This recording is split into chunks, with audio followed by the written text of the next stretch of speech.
الحمد لله وحده لا شريك له والصلاة والسلام على من لا نبي بعده وعلى آله وأصحابه الذين أوفوا عهدا.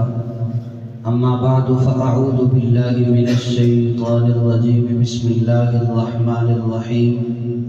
والذي جاء بالصدق وصدق به صدق الله العظيم. میرے انتہائی واجب الاحترام طلباء اعظام، جمادی الثانی کا مہینہ چل رہا ہے.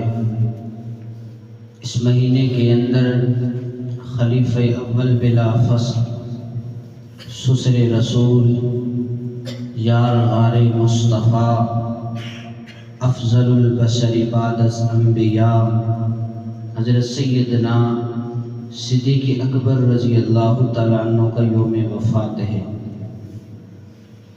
لیکن سیدنا صدیق اکبر رضی اللہ تعالیٰ عنہ کے فضائل و مناقب پر گفتگو کرتا مخالفین کی جرت کو دیکھتے ہوئے کہ انہوں نے اہل و سنت والجماعت کے سب سے معتبر سب سے بڑے آدمی پر اعتراضات کیے ہیں، اس لیے ان میں سے دو اعتراضات کو لے کر ان کی جوابات آج کی گفتگو میں پیش کروں گا.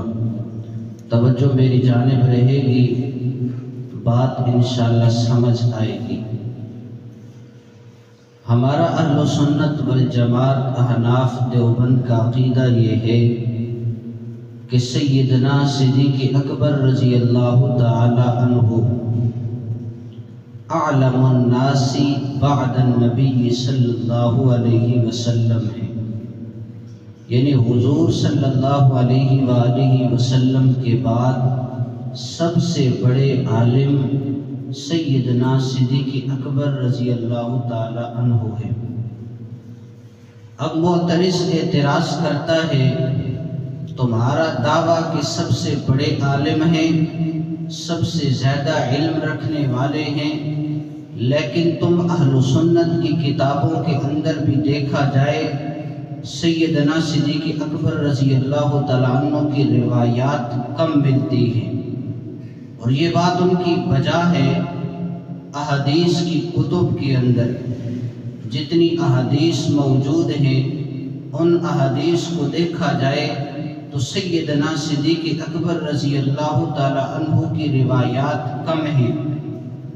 علامہ محی الدین شرف النووی رحمہ اللہ نے تہذیب الاسماء واللغات کے اندر لکھا ہے کہ سیدنا صدیق اکبر رضی اللہ تعالی عنہ کی کل روایات 142 ہیں. کتنی روایات ہیں؟ فقط 142. تو اس سے زیادہ روایات تو دیگر صحابہ رضوان اللہ کی تعالی علیہم مجمعین سے مروی ہیں. حتیٰ کہ ان کی بیٹی امی عائشہ صدیقہ بنت صدیق عفیفہ کائنات رضی اللہ تعالی عنہا، ان کی روایات بھی ان کی والد کی روایات سے زیادہ ہوں گی. تو سب سے بڑے عالم نہ ہوئے. معترض نے یہ اعتراض کر دیا، آپ کہتے ہیں سب سے بڑے عالم، آپ کی اپنی کتب کے اندر، آپ کی کتب احادیث کے اندر سیدنا صدیق اکبر رضی اللہ تعالیٰ عنہ سے اتنی روایات نہیں ہیں. پتہ چلا ان کے پاس علم کم تھا، ان کے پاس احادیث تھوڑی تھی، لہٰذا سب سے بڑے عالم نہیں ہیں. حضور صلی اللہ علیہ وآلہ وسلم کے بعد سب سے زیادہ علم ان کے پاس نہیں ہے. نعوذ باللہ من ذالک. اب اس کا جواب سماعت فرمائیں. ایک ہوتا ہے روایات کا کثرت سے یاد ہونا، ایک ہوتا ہے ان روایات سے استدلال کرنا، علوم شریعت کے اندر راسخ ہونا. تو یہ بات سیدنا صدیق اکبر رضی اللہ تعالی عنہ میں تمام صحابہ سے زیادہ پائی جاتی تھی. اور ایک بات ہے کثرت سے روایات آگے نقل کرنا، کثرت سے روایات کو پھیلانا، یہ علیحدہ بات ہے. ان دونوں باتوں کے اندر فرق ہے. نمبر 1 روایات کثرت سے یاد ہو، اور نمبر 2 روایات آگے کثرت سے نقل کی جائیں، آگے پھیلائی جائیں، دونوں باتیں مختلف ہیں، دونوں کے اندر فرق ہے۔ آئیے پہلی بات دیکھتے ہیں، سیدنا صدیق اکبر رضی اللہ تعالیٰ عنہ کو روایات کتنی یاد تھی، قوت استدلال کے اندر کتنے مضبوط تھے، علوم شریعت کے اندر صحابہ رضوان اللہ تعالیٰ علیہم مجمعین سے کتنے پڑے ہوئے تھے۔ مثلا جب رسول اللہ صلی اللہ علیہ وآلہ وسلم کا انتقال پرملال ہوتا ہے، حضور صلی اللہ علیہ وآلہ وسلم کے انتقال کے بعد چند چیزوں کے اندر صحابہ رضوان اللہ تعالیٰ علیہم مجمعین میں اختلافات ہوئے ہیں۔ ان اختلافات کے اندر فیصلہ فرمانے والے سیدنا صدیق اکبر رضی اللہ تعالیٰ عنہ تھے، اور وہ فیصلے فقط اپنی رائے سے نہیں، حدیث رسول کی بنیاد پر کیے، صحابہ رضوان اللہ تعالیٰ علیہم مجمعین نے تسلیم کیے۔ مثلا رسول اللہ صلی اللہ علیہ وآلہ وسلم کی وفات ہوئی، صحابہ میں اختلاف ہوا، حضور صلی اللہ علیہ وآلہ وسلم کی قبر کہاں بنائی جائے۔ جب اختلافات حد سے بڑھنے لگے، رسول اللہ صلی اللہ علیہ وآلہ وسلم کی حدیث سیدنا صدیق اکبر رضی اللہ تعالیٰ عنہ نے پیش کر دی کہ نبی کی قبر وہاں بنتی ہے جہاں پر نبی فوت ہوتا ہے۔ امی عائشہ الصدیقہ رضی اللہ تعالیٰ عنہ کے حجرے میں حضور صلی اللہ علیہ وآلہ وسلم کی وفات ہوئی ہے۔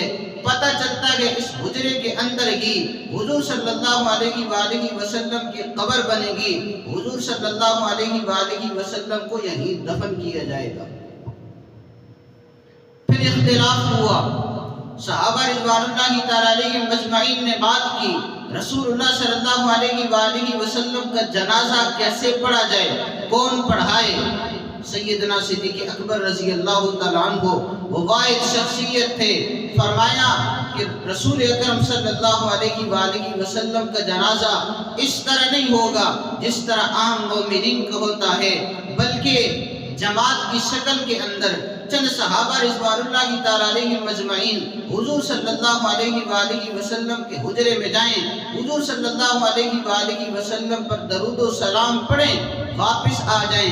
پھر ٹولی کی شکل کے اندر چند صحابہ جائیں، وہ بھی حضور صلی اللہ علیہ وآلہ وسلم پر درود و سلام پڑھیں، اور پھر وہ بھی واپس آ جائیں۔ یوں رسول اللہ صلی اللہ علیہ وآلہ وسلم کا جنازہ ہوگا۔ حدیث رسول پیش کر دی، صحابہ رضوان اللہ تعالیٰ علیہ مجمعین نے تسلیم کر لیا۔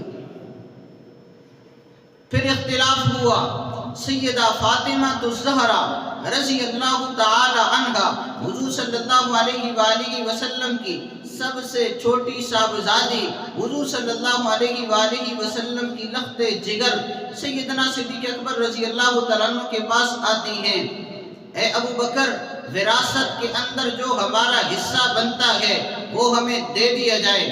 اسی طرح علی و عباس دیگر حضور صلی اللہ علیہ وآلہ وسلم کے قریبی رشتہ دار سیدنا صدیق اکبر رضی اللہ تعالیٰ عنہ سے وراثت کا مطالبہ کر رہے تھے۔ سیدنا صدیق اکبر رضی اللہ تعالیٰ عنہ نے حدیث کی بنیاد پر فیصلہ کیا، فرمایا کہ حضور صلی اللہ علیہ وآلہ وسلم کا فرمان ہے کہ ہم انبیاء علیہ السلام کی جماعت میں سے ہیں۔ انبیاء علیہ السلام جو مال چھوڑ کر جاتے ہیں وہ صدقہ ہوتا ہے، وراثت کے اندر تقسیم نہیں ہوتا۔ حدیث رسول جب سیدنا صدیق اکبر رضی اللہ تعالیٰ عنہ نے سنا دی، صحابہ رضوان اللہ تعالیٰ علیہ مجمعین نے، اہل بیت نے تسلیم کر لیا۔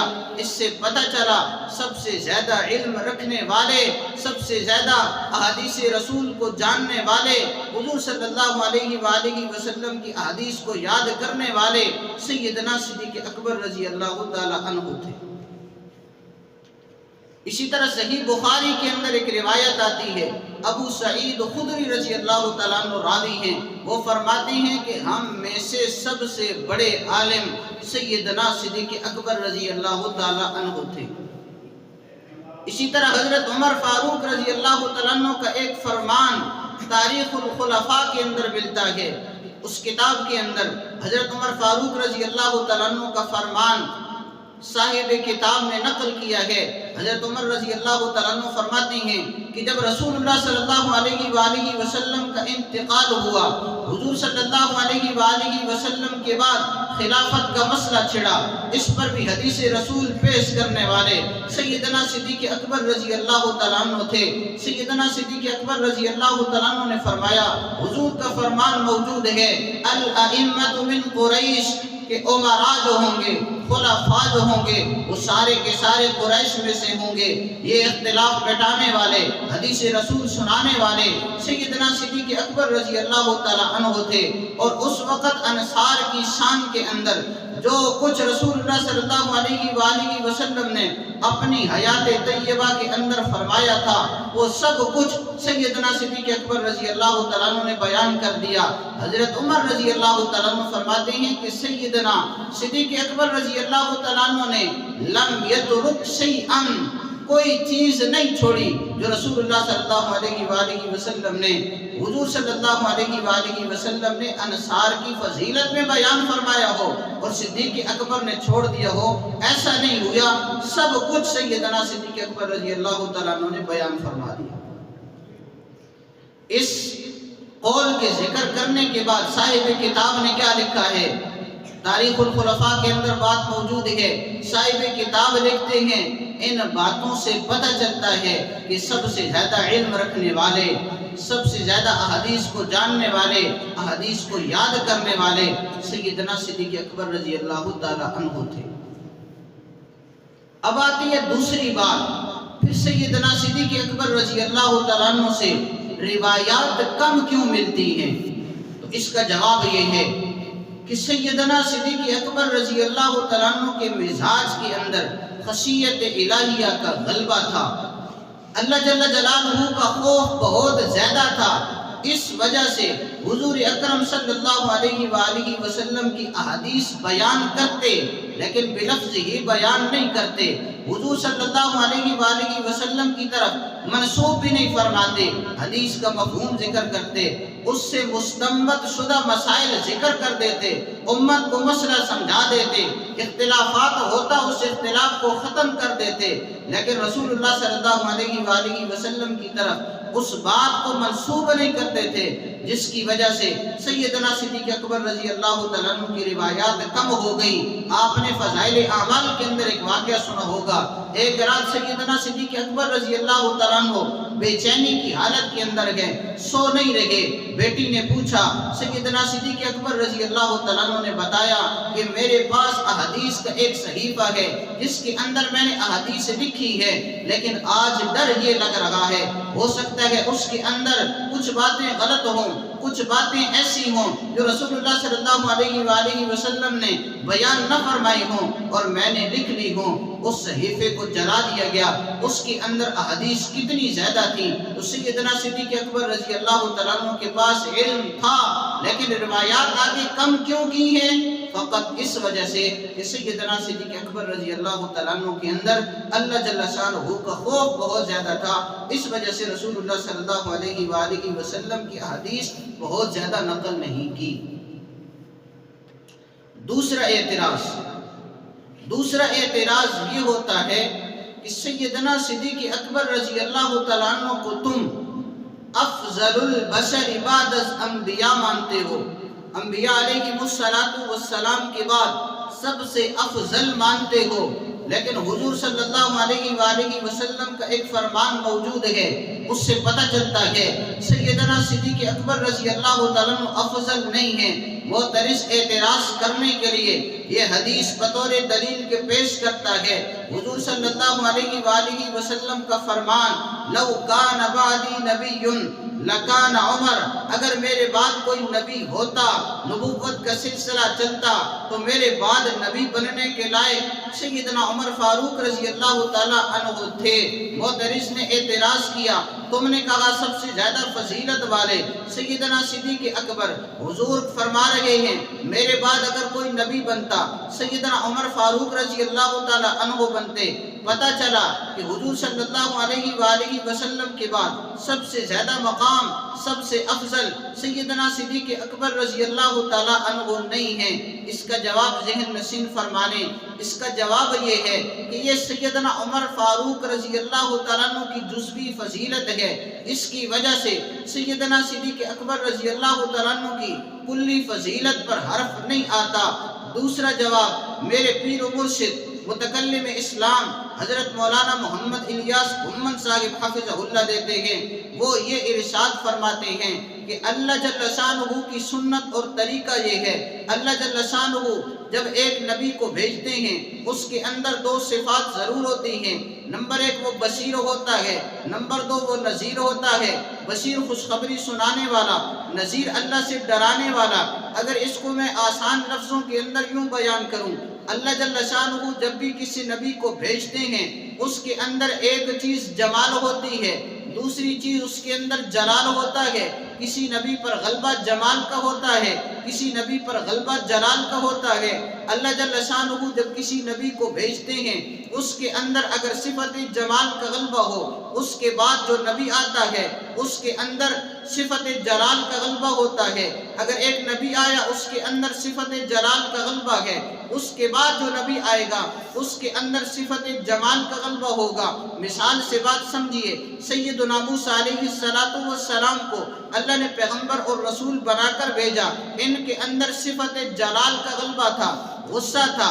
اس کے بعد نبی آنے والے سیدنا عیسیٰ علیہ السلام ہیں، ان کے اندر بھی دونوں صفات پائی جاتی تھیں، جمال بھی تھا جلال بھی تھا، بشیر و نذیر تھے، لیکن غلبہ زیادہ جمال کا تھا۔ اس کے بعد میرے اور آپ کے آقا حضرت محمد الرسول اللہ صلی اللہ علیہ وآلہ وسلم تشریف لائے۔ حضور صلی اللہ علیہ وآلہ وسلم کے اندر یہ دونوں صفات پائی جاتی تھی۔ حضور کے اندر جمال بھی تھا، حضور کے اندر جلال بھی تھا، لیکن سب سے زیادہ جو غلبہ تھا وہ صفت جمال کو تھا۔ اب اس کے بعد اگر کوئی نبی آتا اس کے اندر صفت جلال کا غلبہ ہونا چاہیے تھا۔ اس وجہ سے رسول اکرم صلی اللہ علیہ وآلہ وسلم نے فرمایا، لو کان بعدی نبی لکان عمر، میرے بعد اگر کوئی نبی بنتا، نبوت کا سلسلہ چلتا تو سیدنا عمر فاروق رضی اللہ تعالیٰ عنہ نبی ہوتے، اس لیے کہ عمر فاروق رضی اللہ تعالیٰ عنہ کے اندر صفت جلال کا غلبہ تھا، اور سیدنا صدیق اکبر رضی اللہ تعالیٰ عنہ میں صفت جمال کا غلبہ تھا۔ فقط صفت جلال کی وجہ سے حضور صلی اللہ علیہ وآلہ وسلم نے فرمایا، اگر نبوت کا سلسلہ چلتا میرے بعد کوئی نبی ہوتا تو سیدنا عمر فاروق رضی اللہ تعالیٰ عنہ ہوتے، لیکن ابتداءً ذکر کر دیا حضور صلی اللہ علیہ وآلہ وسلم کے اس فرمان کی وجہ سے سیدنا عمر فاروق رضی اللہ تعالیٰ عنہ کی فضیلت پتہ چلتی ہے، لیکن یہ جزوی فضیلت ہے۔ کلی فضیلت سیدنا صدیق اکبر رضی اللہ تعالیٰ عنہ کی ہے، اس پر حرف نہیں آتا۔ ہمارا عقیدہ اہل سنت والجماعت حناف دیوبند کا کہ حضور صلی اللہ علیہ وآلہ وسلم کے بعد سب سے افضل، سب سے بڑے عالم سیدنا صدیق اکبر رضی اللہ تعالیٰ عنہ ہیں۔ اللہ جل شانہ کی ذات سے دعا ہے اللہ جل شانہ یہ تمام باتیں سمجھنے کی توفیق عطا فرمائے۔ وآخر دعوانا الحمدللہ رب العالمین۔